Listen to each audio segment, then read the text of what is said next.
kangaroos and wallabies. Let's go. Now I'm here with Stacy and Quinn.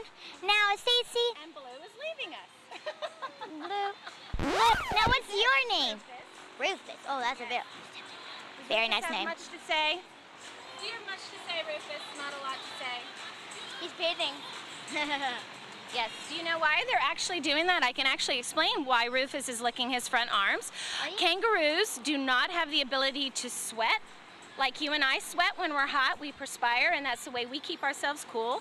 Or like dogs, we all know, pant when they're hot, and that's again a way to keep themselves cool. Kangaroos don't have the ability to do that. So what they do is they salivate a lot, and they lick their front arms as well as some of their hind quarters, and what that does is that helps to keep the animals cool, because that is going to, when the wind blows across it, of course, it's going to drop the body temperature, and then that's going to circulate throughout the body, leaving that body temperature to lower itself.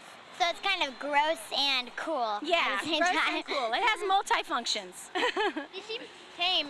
Do they make good pets, or do they make good pets? Well, in this situation here at Busch Gardens, we definitely have them in an environment where they are up close and used to being around people. But naturally, in their natural setting, they would be very afraid of people and would like to get away from us because we're just considered to be a predator to them.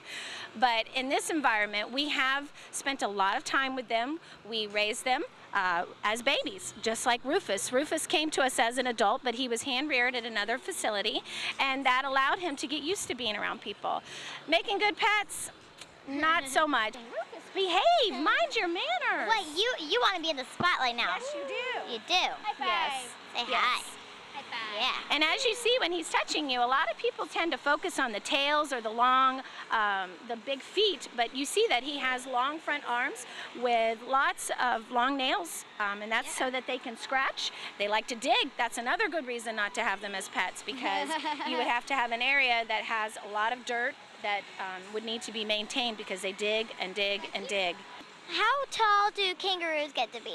Well, this species is an eastern gray kangaroo, and eastern gray kangaroos get to, males can get up to about 6 feet, where our other species that we have here in Australia was the red kangaroo, which is right over here to our left.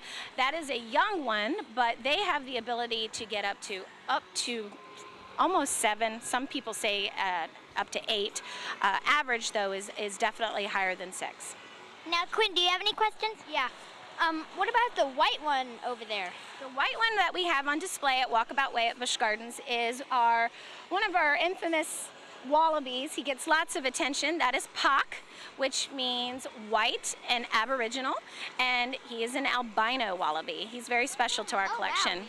Wow, Yep, that's Benny. He's our other gray kangaroo. He's one of our oldest kangaroos that we have at Walkabout Way. He's 12. How do you tell them apart? How do we tell them apart? Well, working with them, we get to know their personalities. They have individual characteristics. They have individual markings.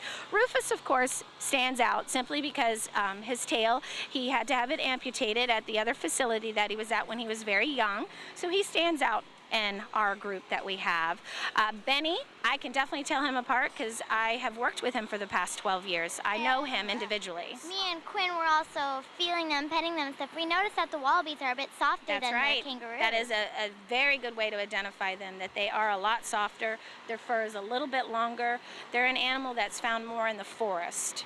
And so they have a longer fur coat because it gets a little more damp and a little bit cooler in there. So that's what's helping them to adapt to that. Oh, see, he's itching again. Yes.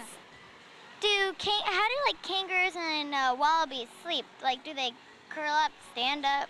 They prefer to lay down on the ground. That's a really good question, because some animals do adapt to sleeping standing up. These guys will definitely lay down on the ground. They like to dig a little, get into more of the cooler dirt, give themselves more of a crevice, and they curl down, they lay down just like your dog at home. They tend to have to find that certain spot, sometimes doing a few circles, sometimes a few scratches, and then they find that cozy spot. And we have some that will lay on their backs, they like to lay on their right, they like to lay on their left. They find their positions. Well, thank you, Stacy. I appreciate it. Thank you for coming by. You're welcome. We had lots of fun. I hope so. I hope you learned a little bit more about kangaroos and wallabies. Yes, we did. Very good. I'm glad to see that. Thank you guys you. come by anytime. Okay. Or as we say around in Walkabout Way, hop back anytime you like. All right. Thank you. Thank you. Bye. Bye-bye.